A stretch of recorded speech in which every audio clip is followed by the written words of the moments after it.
I'm Pretty Boy Chase Nelson, and this is Past the Guard. That was cute. Let go!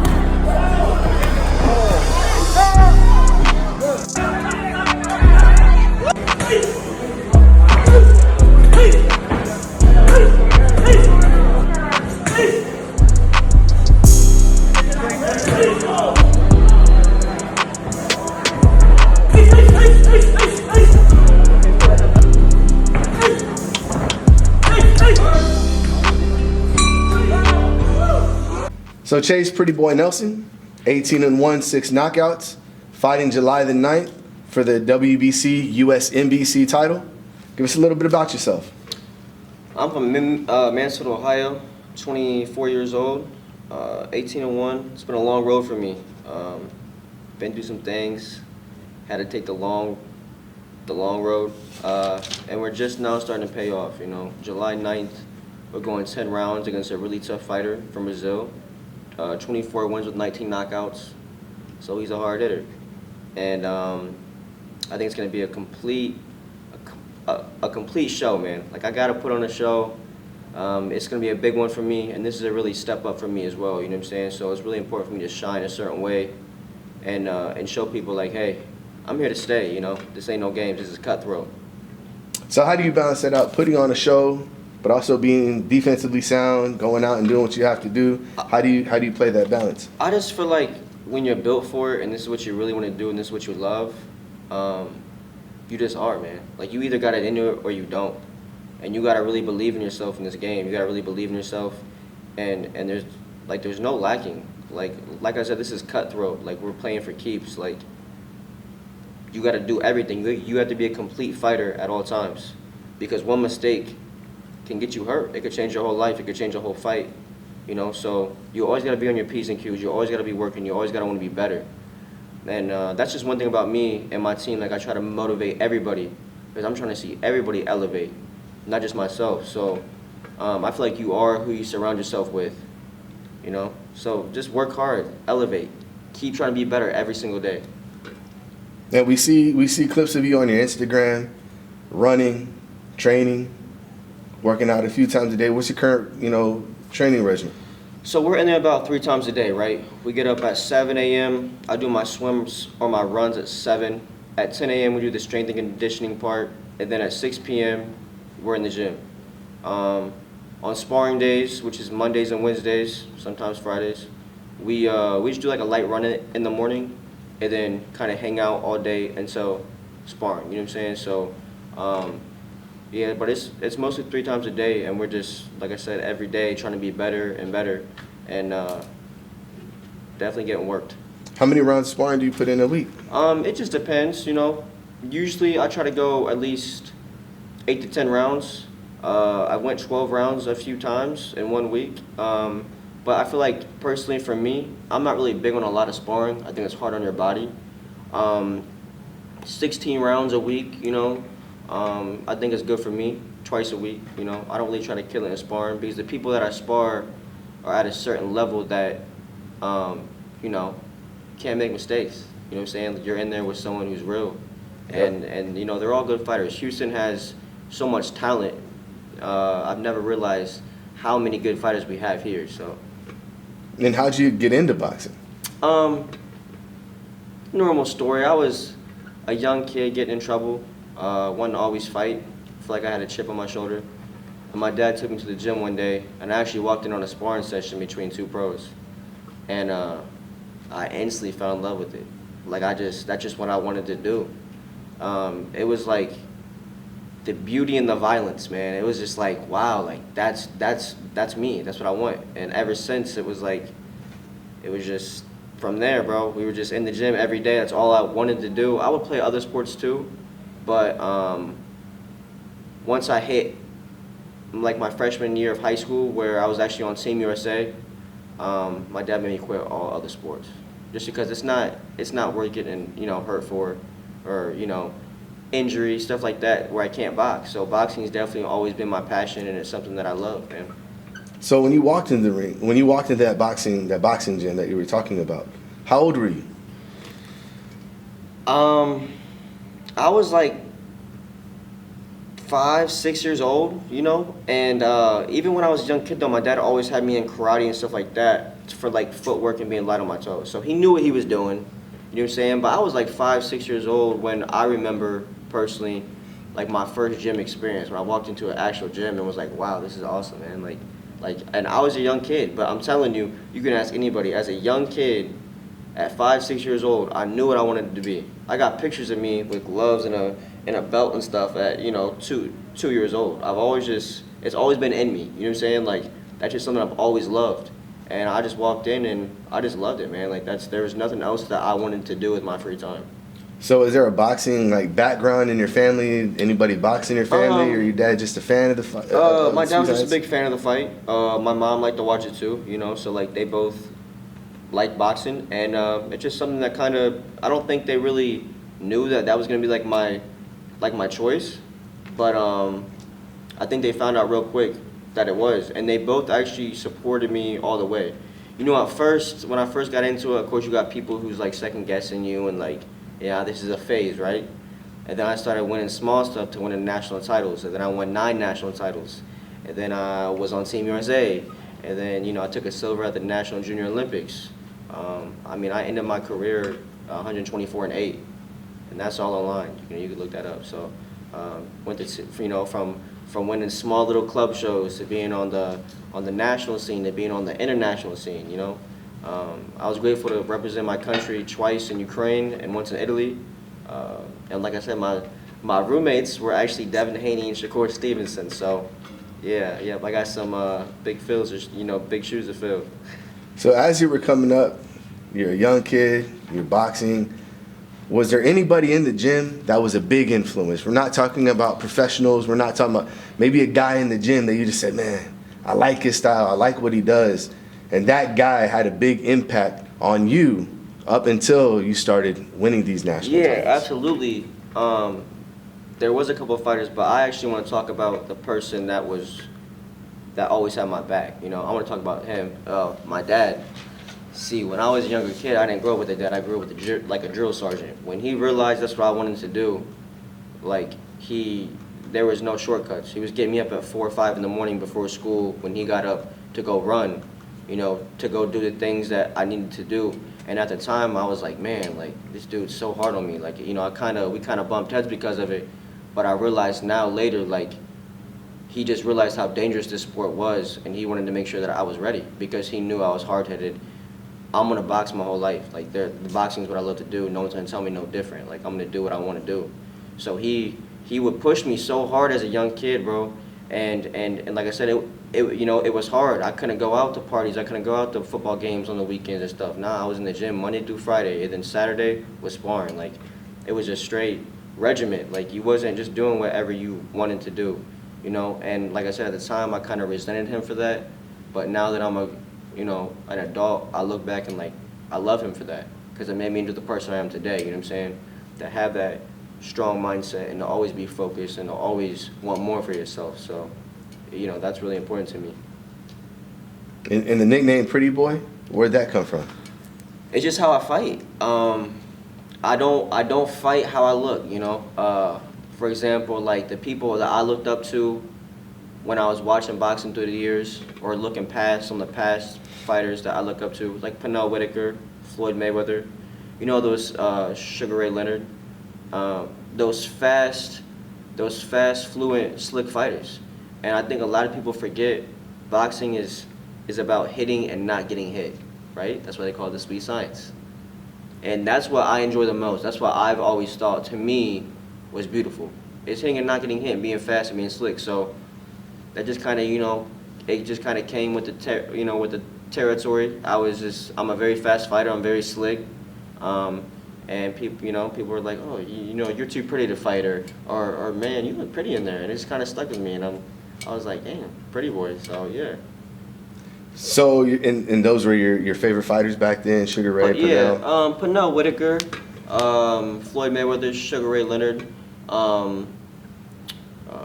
Even up to date, I love watching Shakur Stevenson, Canelo, anybody, Bernard Hopkins, anybody who has a very good defense, right? Anyone that can last 10, 12 years in a game without getting hardly touched or ever hurt, that's someone that I'm interested in. Because like I said, you know, we all want to walk away from this game still intact, right? So to me, being defensively sound is super important. And that's what my dad's always preached to me too. You know, you don't got to stand in there and trade with nobody. You know, you hit and you don't get hit and you just be slick and move. You know, you don't need to take punishment. And that's like the biggest thing for me. That's what I like the most. So with the way that you describe how you fight, would you describe yourself as a boxer puncher, defensive? I think I'm very versatile, right? Like I could really do anything. So I think personally for me, I'm a counter puncher. You know what I'm saying? I'm like best at counter punching, but I'm also a boxer puncher because I can walk you down, and I can throw to make you react, so I can react, right? So it's like a cat and mouse game. You know, it's all about a trap. I'm trying to set you up to get you hit. So I can really do everything, but I think personally for me, if someone would watch me, they would say, okay, he's a counter puncher. You know, he's a great counter puncher.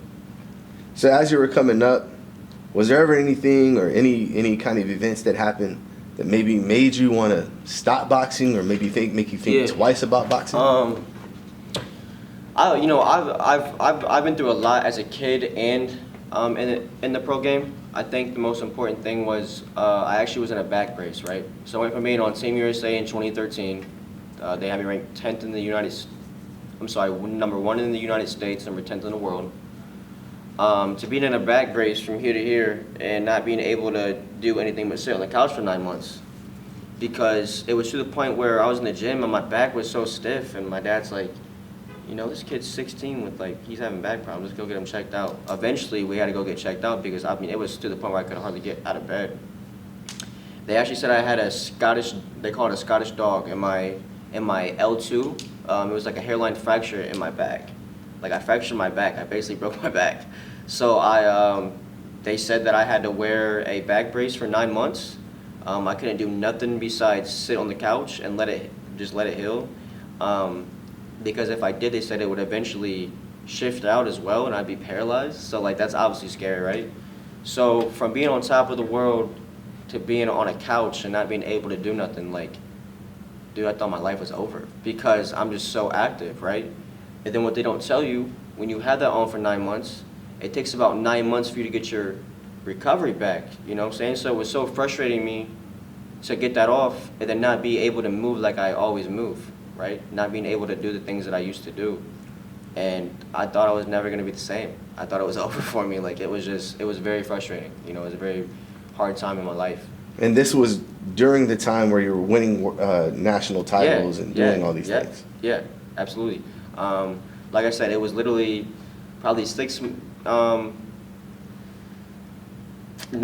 was like 5-6 months into 2014 is when we finally broke down and went and got me checked out because I was having so many problems. I was like, why do I feel so stiff all the time? You know what I'm saying? We were trying to do back exercises and stretches and stuff and it just nothing worked.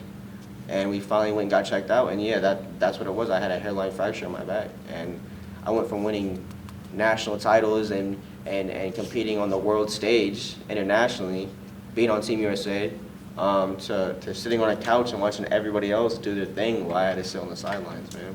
And what was the mindset during that time? Well, I was a kid, so I feel like my mindset is not the same as it is today, because I've grown a lot as a person.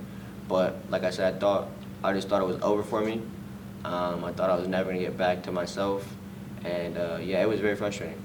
And then when you got through it, you said it was 9 months of being in a back brace. Yep. But when you got out of that back brace, you think you're going to go back to being the pretty boy that you've always been. And like you said, it took time to get back to there. So when you came back, what was the mindset then? It was just the same mindset that I have right now. And that's just, let's get back to work. Let's get back to work. Let's get in the gym. Let's get back to work. And let's be smart about it. So at that time, did you ever feel burned out on doing what you were doing or having to work so hard to get back to the position you were in? As a kid, missing out on a lot of things and not being able to do the things my friends would do.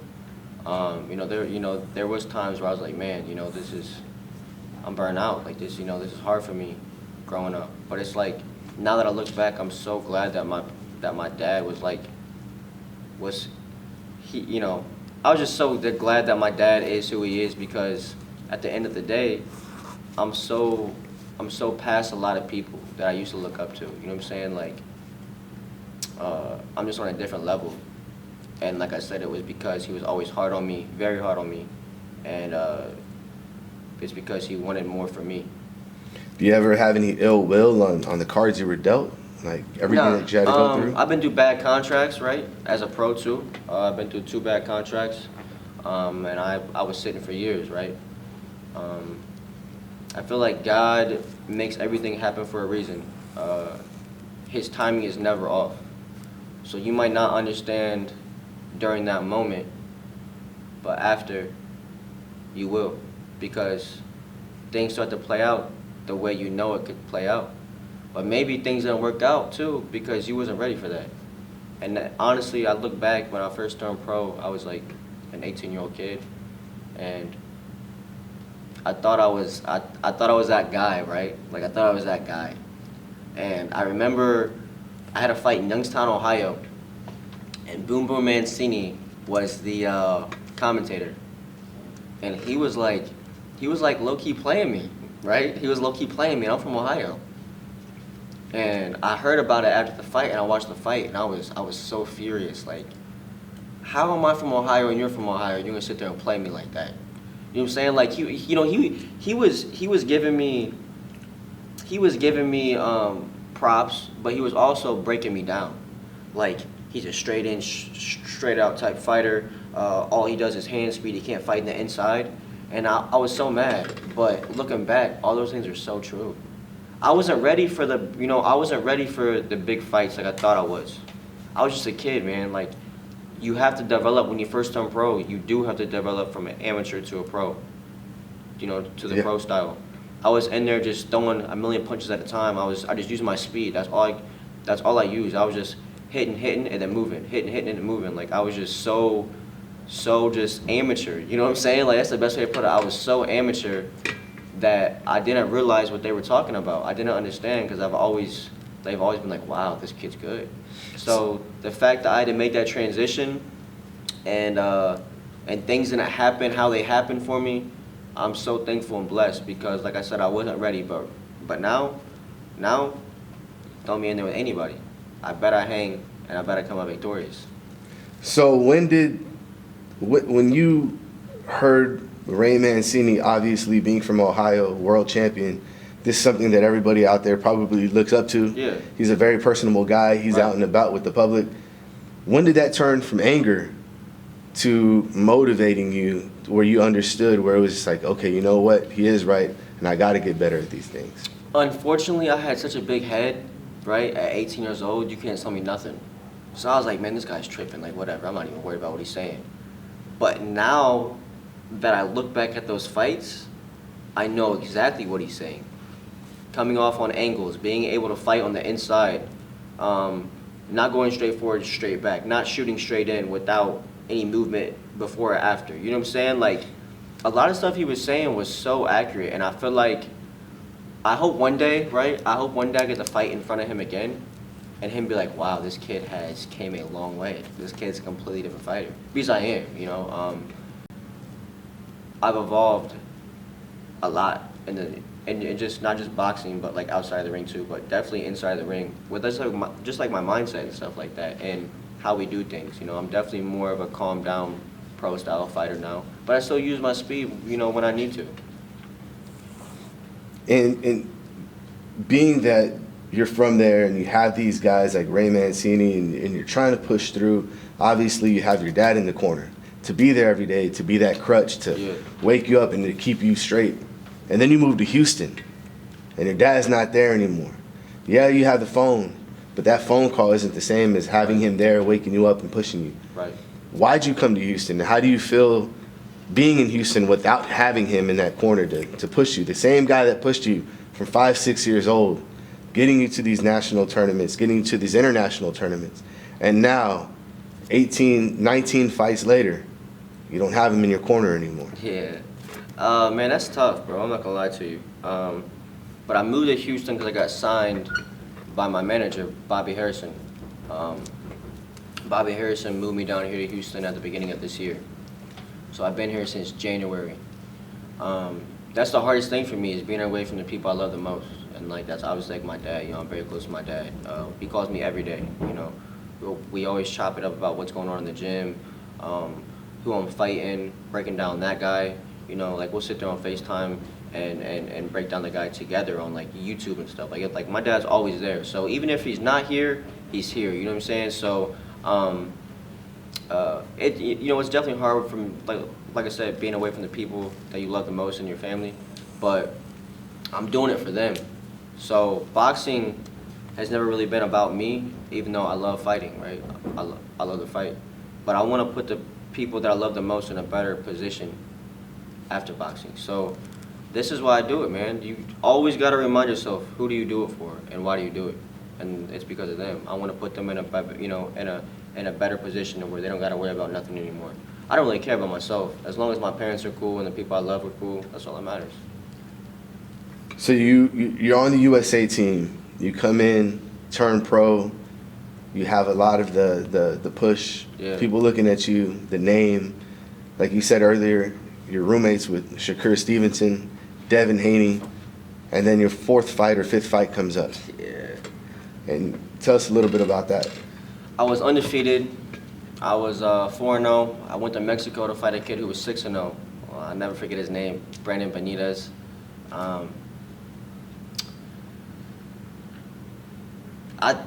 It was a good fight, but I won. I clearly won three rounds out of the 4 rounds. I would give him the second round. I won the first. He didn't even touch me the first. I won the third, and I won the fourth. And it was in his hometown, right? And the first score was a draw, right? The first judge had it a draw. So we're like, we thought I won the fight. And the other 2 judges had him winning by like 2 rounds.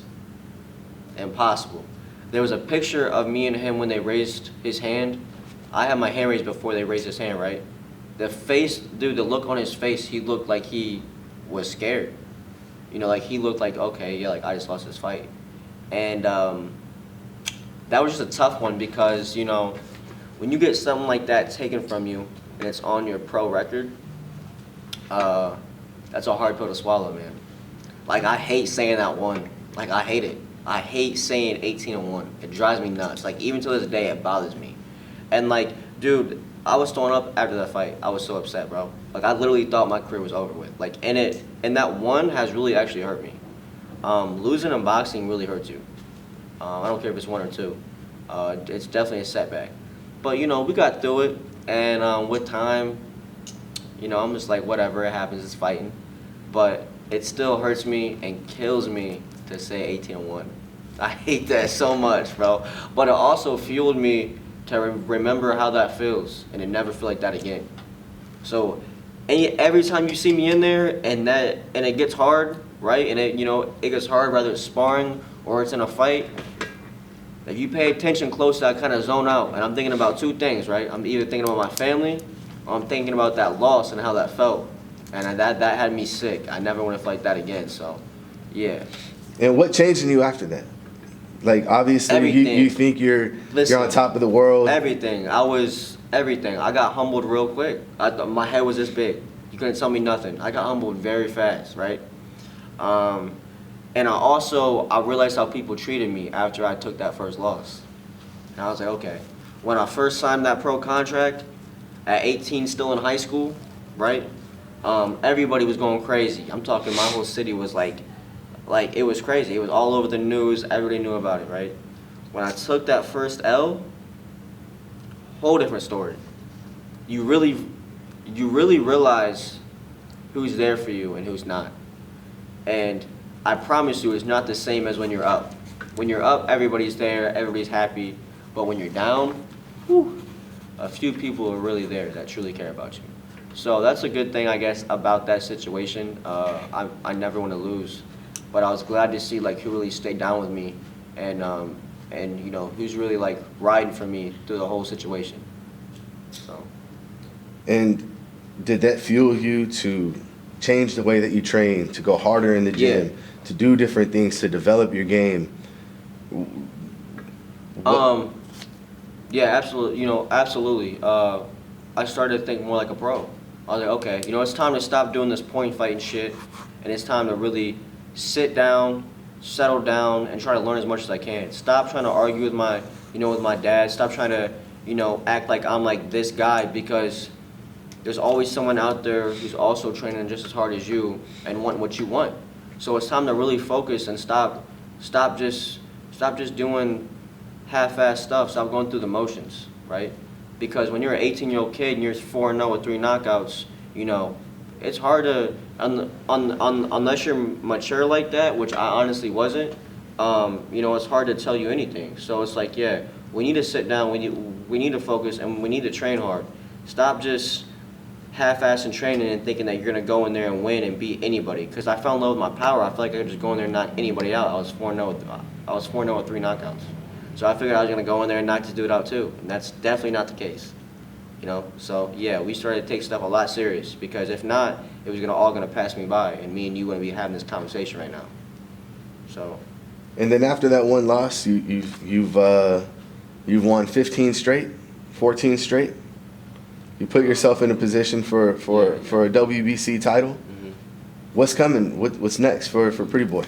Actually, on the way to that WBC title, I won an ABO and an ABF title as well. So yeah, we've been racking up a lot of wins, man.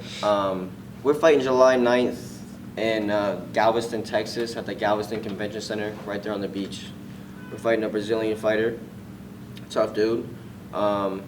This fight should rank me, if you look up the WBC USMBC title, it ranks you around like top 20 in the world by the WBC, right? So this is a really important fight for me, man. I got a lot of important people going to be ringside. My manager, my family, my friends, people from Texas as well. As we talked about, I'm new to Houston, right? So it's important for me to introduce myself in a very fashionable way. You know what I'm saying? Like, I want people to be like, wow, I want to watch him again. Who's that? You know what I'm saying? So it's really important for me to put on a show. And I think I'm going to call it, I think the third round, I'm going to run him into something big. And I'm going to take his chin with me back to Ohio and show people, like, hey, here's this dude's chin. You know what I'm saying? Yeah. So I don't think it's going 10 rounds.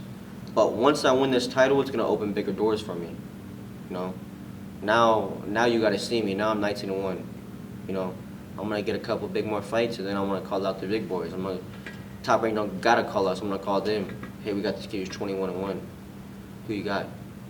Oscar Valdez, Adam Lopez, whoever wants it can get it at that point. You know what I'm saying? Because at that point, I'm trying to take risks. So how do you keep your head on straight? Like, obviously you want to look towards the future, but you have something now. And they always say, can't look too far in the future, because there is no future if you don't handle up now. But you have those dreams, you have those aspirations, but you have a tough fight right here. How do you keep yourself in check where you do look further down, but you do worry about, hey, I got to handle up right here first? It's very simple for me, right? I feel like if I have to leave everybody I love and everything I know back home, which you've already done. I'm gonna go hard. Like, I'm not down here for games. I'm not down here to go, to the club or hang out. I'm down here to work, man. I'm down here to become a world champion. Like, I'm down here to touch some money. You know what I'm saying? Like, I'm down here to really go crazy. So when I don't feel like going to the gym, I don't feel like, hey, man, I don't feel like doing that 5 miles a day. I don't feel like going on that run. I don't feel like sparring today. I think about what I had to leave back home to get to where I'm at. And I feel like, I think about it like, okay, this dude made me leave the people I love the most, So, and then you see what it's for, right? You see what it's for, so you know how I'm coming. Like, this is a cutthroat game, man. You know what I'm saying? Like, you're trying to stop me from my dreams. That's what I think about too. You're trying to literally take my dreams away from me. You're trying to take away everything I've ever worked for away from me. All them rounds I did, that no one was there in the gym with me. All them miles I ran. You're trying to take that from me, and now that's personal. So now I gotta take you out. And do you take that in the ring with you? I do. In the ring? I take it all, man. I take the aggression, but I also try to always put a smile on my face. You know what I'm saying? I don't want them to see that, but they know I fight with aggression, you know? You know what I'm saying? Because, like we talked about, it's hard. It's hard to leave your family and the people you love. So if I feel like if I got to do that because of you, I'm coming all the way. A couple people flying down, you know what I'm saying? I got a lot of people that's going to be there and support me. So I'm really happy for that. But, yeah, July 9th is going to be a complete movie. Don't miss it. I'm trying to take this guy's chin with me back to Ohio, show it to the people, and then bring it back here and give it back to him. You know what I'm saying? Like, I'm not playing around. So July 9th, I say a third, fourth round knockout. Awesome, man. So what do you look to leave behind, man? What kind of legacy do you want to leave behind? Not only for your kids or whatever, but in 20, 30 years when you have another Chaise Nelson from Mansfield, Ohio, that walks in that boxing gym and wants to start boxing. And it's not even about boxing for me. It can be about anything. I just want the people to know, like, and like these kids too coming up, if you just set yourself apart and you really focus on something, regardless of what anyone tells you, you can do whatever. Like anything in life you want, you can get. You can grab it, you know? Trust me, there was a lot of people that doubted me, that said that I wouldn't be where I am today. And all you gotta do is just focus. You know what I'm saying? Focus, lock in, and block them out, man. Just keep working on your craft, whatever it may be. Work on it, and with hard work comes success. And I've always believed in that. You know, work hard, and you will be successful. So Chaise, man, we appreciate it. Great interview, and we'll see you out there July 9th. Thank you, man. Thank you so much. Yeah, I like that.